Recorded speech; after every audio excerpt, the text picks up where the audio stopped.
into the future.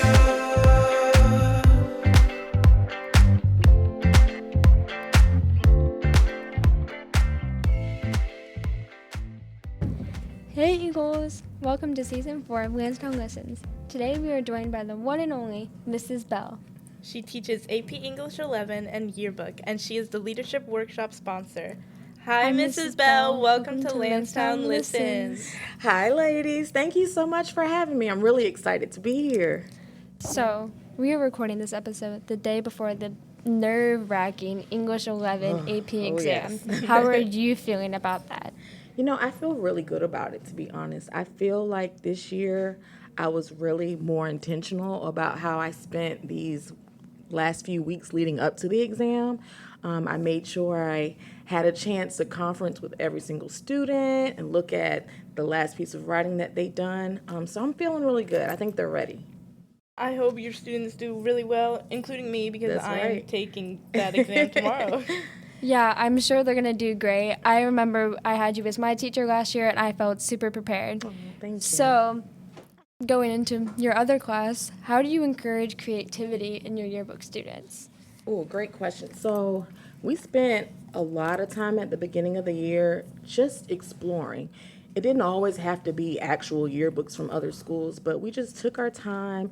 I let them look through magazines, and we talked about what we liked about certain layouts. We talked about how they were using color on those spreads. We looked at how they formatted headlines, and we kind of had a discussion about, well, what do we like about this? How can we implement this in our own yearbook? Oh, that's so smart. I Yeah. notice like every year the yearbook is always like to the T. So many different details. I love that. Thank you.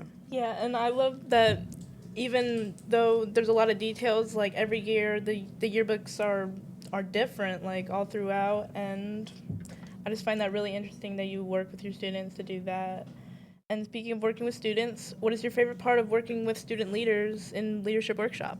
Yeah, I get excited when I see students really taking ownership of whatever it is we're working on. So whether we are creating the yearbook or we're planning an event like Leadership Workshop, I love when they come to the table and they're not afraid to say, you know what, this isn't working, or, you know, we've always done it this way, let's try this. It makes me excited to see them sharing their ideas. It makes me excited to see them willing to try something different and really thinking about our student body and what will really resonate with the students here at Landstown. Do you think it builds a lot of confidence in your students? Absolutely. And that's what it's all about, right? We're trying to prepare you guys to go out into the world in whatever fields you choose to pursue.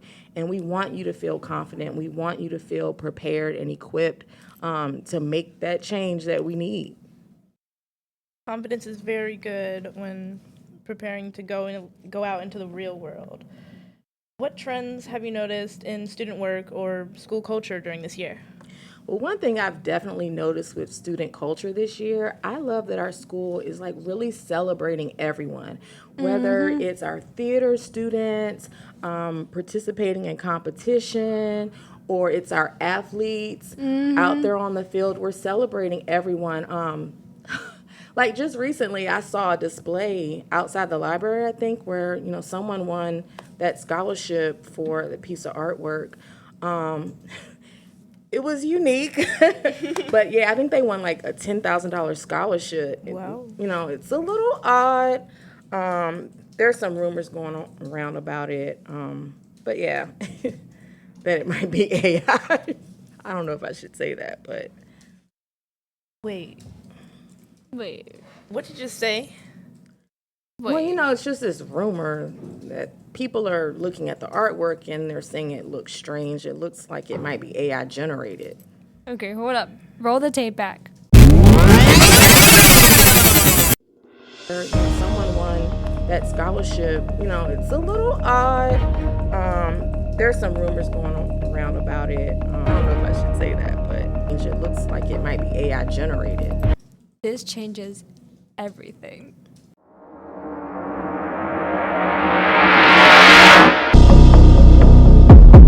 Well, we don't have to include this in the episode. You can you can just cut that part out. No.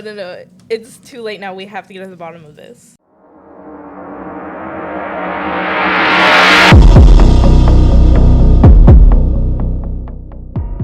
Mrs. Bell thought that she was here for a fun interview, but she may have just uncovered the first clue in a conspiracy that reaches far deeper than we ever imagined. Who made the art? Where did it come from? And why is no one talking about the fact that a $10,000 scholarship was awarded to a student who doesn't exist? Wait, what? We thought we were here to share stories. Now we're here to solve them. Where do we go from here? I think we should see what other students have to say. If this photo is AI, this is serious. Do you have any more questions for me? No thanks, Mrs. Bell. We're done here. You've told us all we need to know.